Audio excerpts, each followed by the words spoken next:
Ngayon'y tinatanaw, kay sarap alalahanin ang kahapon.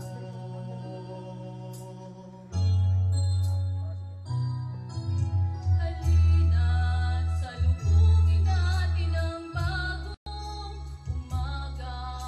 Tanglaw nitong hatid ang siyang maghihiliwanag. Ang bukas na hinaharap ay puno ng pag-asa. Halina't salubungin natin ang bukas. Sama-sama natin balikan ang mga dakilang ginawa ng Panginoon. Hawak kamay natin harapin ang bukas, pagkat ang tagumpay ay hawak na ngayon.